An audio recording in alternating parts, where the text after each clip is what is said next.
Days later, all 4 children came back, 2 sons and 2 daughters. You could see the pain and fear in their eyes. They were running up and down, doing everything they could to save their father's life.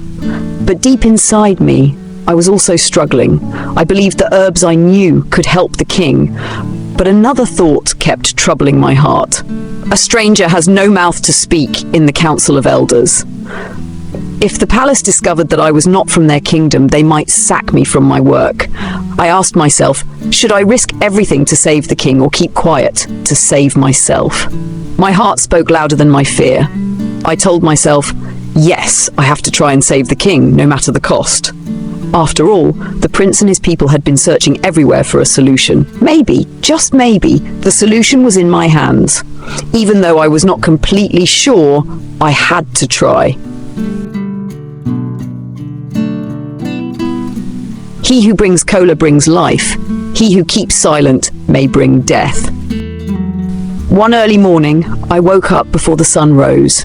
I had to leave the palace quietly and go deep into the far bush to fetch some special herbs. As I was gathering the herbs, I suddenly heard my grandmother's voice in my heart. My daughter, dress like a herbalist and take your herbs to the palace. Do not let them know it is you. The prince there is the same prince we saved years ago. He has been searching for us to help heal his father. As you go, take the path by your left hand. You will see a shrine.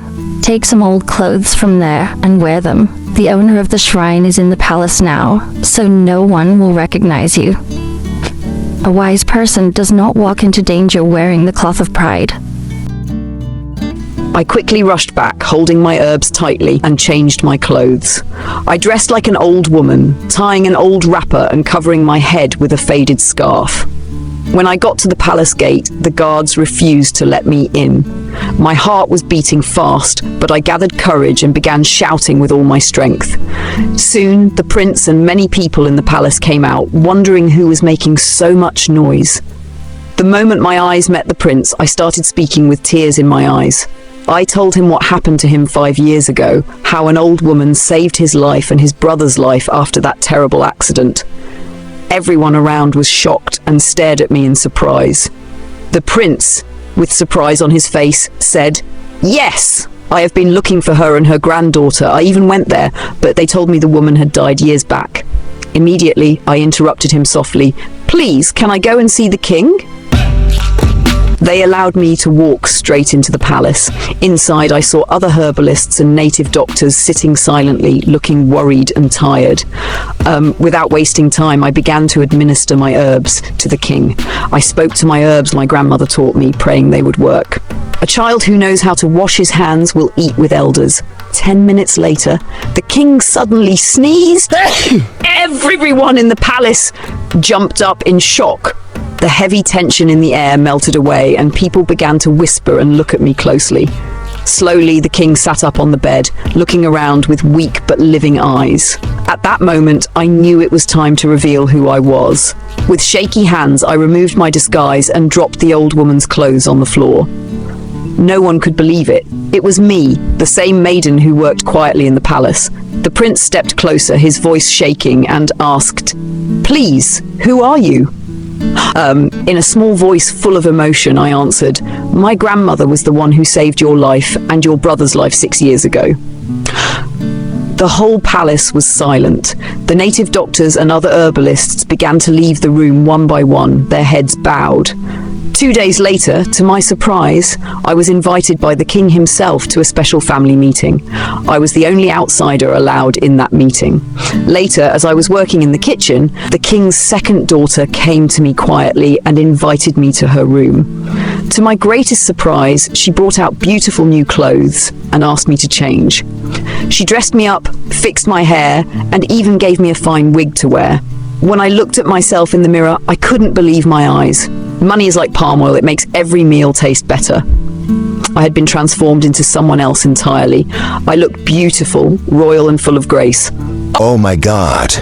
Money can truly change how you look, how you feel, and even how people see you. Even when the other maidens saw me afterward, they couldn't recognize me. Some even thought the king had sent me away from the palace and replaced me with someone else. The river that forgets its source will dry up. My journey was not over yet, but at that moment, I realized my life had truly changed. In fact, after that miracle in the palace, I was treated like a queen. They gave me respect, fine clothes, and everything I needed. But all this time, I had not even seen the prince and his brother since that day the king recovered. A good deed is like a seed. It will surely bring a harvest one day. One day, as we were taking a short break in the palace courtyard, the prince and his brother suddenly walked in.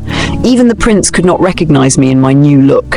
He sat down quietly and then asked his younger sister to go and call me. When she pointed at me, everyone burst into excitement. The king himself smiled warmly and pointed at me too, saying, "Here she is." I smiled shyly, my heart beating like a drum. Right there, in front of everyone, the prince stood up and proposed to me to be his wife. The whole palace exploded in joy and laughter. Even the wind seemed to dance with us. I couldn't say no. My heart was full. I accepted happily, rushed to hug the queen and the princess, and then bowed deeply before the king to show my respect. When the gods say yes, even your enemies will join in celebration. That is how I became who I am today. Not just a maiden, but Queen Iphigenia, which means likeness. Thank you so much for listening to my story.